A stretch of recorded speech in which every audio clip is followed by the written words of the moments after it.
Maddie's automobile is currently being seized by Gary since she neglected to pay her taxes. Her work as an Uber driver requires the car, which would enable her to pay off her debt. Gary, though, isn't worried about that. In addition, he's using this as an opportunity to exact revenge on her for previously ghosting him. Maddie tries to protect her car using her feminine cunning, but Gary realizes she's lying to him when he sees an Italian woman leaving her house half naked. Maddie says the man is her cousin, but really, Gary isn't even with her. Maddie had to skate in order to get to her job serving drinks. She notices that her car hasn't been towed yet, though. She hurriedly tries to get her car away from the bakery while Gary is preoccupied choosing bread, but it is still hooked to the tow truck. Before she gets very far, Gary lifts the car again and stops her, before her house is seized. Maddie has the entire summer to pay her taxes. She thinks the reason her taxes have increased so much is because of wealthy people. However, her tense morning is only getting started when a wealthy person requests a drink, even though they don't open until noon. She seems unmoved by a hefty gratuity, indicating a significant problem with Maddie. Her supervisor advises her to relax.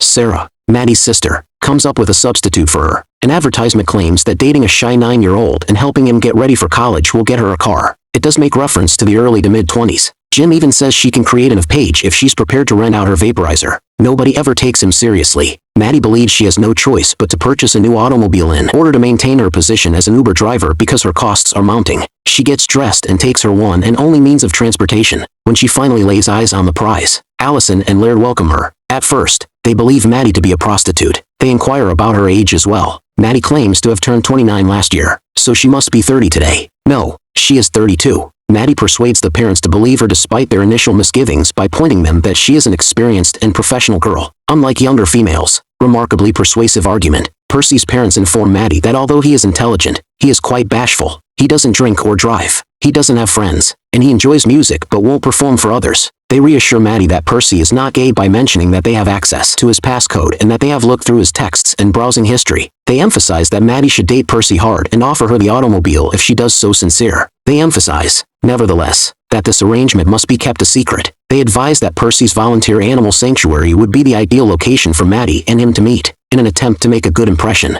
Maddie dresses in her nicest I'm 25 attire and expresses her desire to work with Percy. She asks to touch his wiener, immediately explaining that she meant the dog. In an attempt to be playful, the exchange becomes unpleasant, and Percy finds it difficult to maintain his concentration. Percy doesn't know what Maddie is up to, even if her flirting actions are obvious enough for the cashier to see. Maddie tries to get closer to Percy in a private office, but her efforts to grab his interest are met with further failures. She feels irritated by the lack of progress and her failure to draw Percy's attention. Given that the shelter must close, Maddie recognizes an opening and offers Percy a ride home. Noting that their directions are similar, she tries to make it look like a coincidence as she casually remarks that his school bag has his address on it. Though Percy would much rather ride his bike and feels uneasy seeing Maddie's automobile, Maddie persists. During the trip, Percy discovers a number of concerning items. Maddie uses an unknown shortcut to get to his house. His seatbelt is missing, and the car has a hanging machete, which only makes him feel more uneasy. When Percy tries to signal for assistance because he feels threatened, Maddie snatches his phone away. When she gets to her location, Percy is shivering,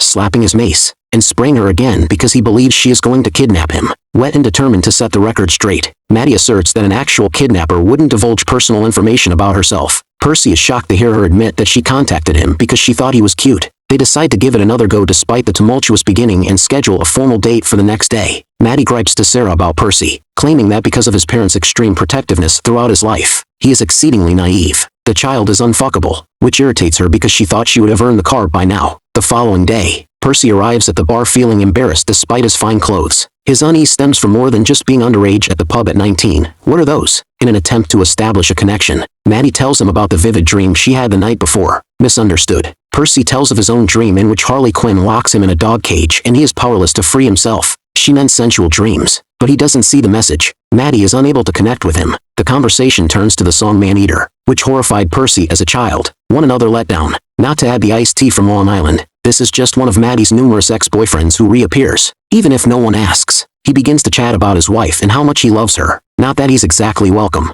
Maddie gets annoyed when Percy asks about her life in an attempt to establish a connection. She encourages Percy to go skinny dipping in spite of his misgivings when she offers a late-night beach outing. Teens who are inebriated ruin their moment by snatching their garments, but Maddie finds them. Maddie tries to push things along, but Percy says he has to get to know someone better first. Maddie becomes irate and gets into the car, but Percy, who is alone and needs a ride, hops onto the bonnet of the vehicle. Maddie drives erratically despite being seen by the cops. Unaffected, at the last moment, she daringly crosses train tracks to avoid being caught by the authorities. They get close after this encounter, and Percy sleeps at her house to elude the authorities. Now is Maddie's moment to really make things happen. With music playing and a twerk, Percy remains the same. Once more, everything becomes awkward, but when Maddie realizes that Percy is returning, everything becomes different. It occurs when he experiences extreme anxiety. She puts on a cream that should help, and at last they engage in deep conversation. It turns out that the reason Percy is so reclusive is because he had to change schools due to bullying. He has no faith in anybody. His nanny, Jody, was his sole true source of support. Like any typical teenage date, they spend the following day together, having a great time engaging in a variety of activities. Even yet, Maddie was unable to control herself sometimes. That evening, as a token of their friendship, Percy offers Maddie a little present. Maddie opens up about her history as a result, revealing that she was raised without her father. Her mother was the object of his liaison.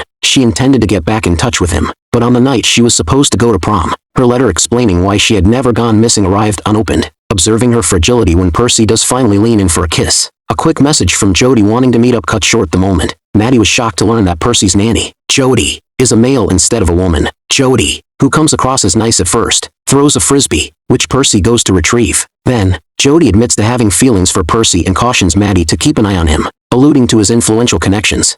Opening out to Sarah and her husband, Maddie admits she's starting to feel a genuine connection with Percy. Although she says she truly likes him, she also expresses her desire to complete their arrangement by obtaining the car. Maddie mentions that she and Percy are having dinner tonight, raising the possibility that this will be the night she succeeds. The 19-year-old arranged for a decent-looking limousine, in order to prevent his parents from finding him. He also left his phone at home, like the prom that Maddie was never invited to. While at the restaurant, Maddie gives Percy praise for his characteristics and invites him to play the piano. If he declines, she teasingly says she'll make a toast about him in public. After gathering his bravery, Percy starts to play. He selects Man-Eater, the song that had come up in their talk at the pub. As his fingers slide across the keys, there is silence in the room. Maddie finds herself enthralled with the music, recognizing it somewhat mirrors her own narrative. Percy learned how to play Man-Eater during their bar talk. Upon recognizing Percy, Natalie calls Maddie ma'am and complimenting his music while also inviting Percy to a Princeton campus party. It's evident from their exchange that Maddie and Natalie are at odds. Abruptly, Percy turns the conversation to Princeton, inquiring as to how frequently Maddie will be able to see him, a 5-hour journey. To be sure, to avoid making a commitment, Maddie wavers and starts making up reasons, such as that she has trouble with distance. Percy is confused and wants to know what her true goals are, but he departs before providing a definitive response. They arrive to the Princeton party that Maddie declined to attend in the limo, and the atmosphere is strained.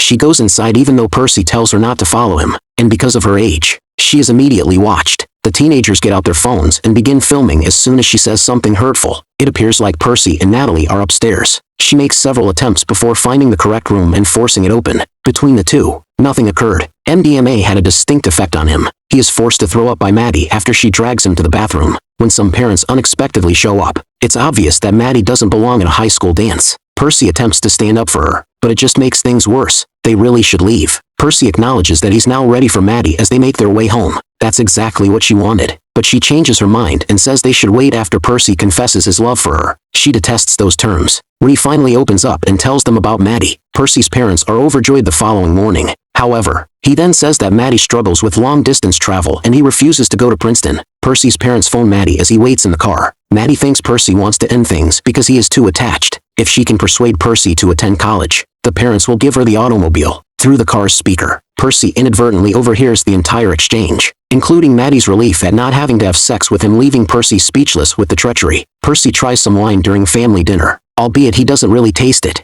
Maddie shows in at the same moment as Percy double books. He purposefully causes awkward situations at the dinner by making fun of Maddie's age and other stuff. Maddie notices that he's making fun of her, and they assume he knows since Percy answers a phone. The clerk is Percy's fallback. They attempt to smash the car apart by driving it into the woods, but they utterly fail. They therefore hurl a boulder at the gas and ram it, which does more harm than anticipated. When Maddie discovers him in his room, he tries to start a relationship with her, but she breaks it off. Maddie's current guarded behavior is bothering Percy, who wants her to be honest, but she won't. She's prepared to go on a mission. Percy triumphs, but it only lasted for 2 seconds. He didn't even make it through. When Percy approaches Maddie, he lets her know that he is aware of her agreement with his parents. Percy no longer trusts Maddie despite her best efforts to persuade him that her affections for him were genuine. Before she leaves, he strikes her one last time by using the sensitive and private information she gave about her father against her. Gary shows up the following day with Maddie's car. At least it still starts. In a fit of rage, Percy approaches his parents and declares that he is done with them, that he is his own person, and that he will no longer allow them to rule his life. For him to mature, they must allow him to fail. Maddie is barely finishing her goal in time. working as a bartender till the end of summer and using Ubers with her damaged car while the IRS notices keep coming in. She is just 22% of the way there. The sisters congratulate Maddie on her accomplishment, but when Sarah says they're relocating to Florida because of the high cost of living, the atmosphere changes. Maddie strikes up a conversation with a stranger at the pub in an attempt to decompress, and they wind up back at her house. It is there that the stranger discovers the finger trap that Percy gave her as a memento of their friendship. Maddie is reminded of Percy by this insignificant detail, and her conflicted emotions are exacerbated by the stranger's clumsy effort at humor with the finger trap. Maddie finally gets over it by pulling out the letter she intended to write to her father back then. After having her automobile fixed, she tells Gary she's sorry for hurting him. She puts her house up for sale as well. When Jody gets there, she threatens to raise Maddie's property taxes because she injured Percy, even though she has already sold the house. Maddie ambushes Percy at the Princeton mixer because he hasn't been returning her calls. He's not interested in listening to what she has to say. Maddie says she's sorry. Their bond was genuine.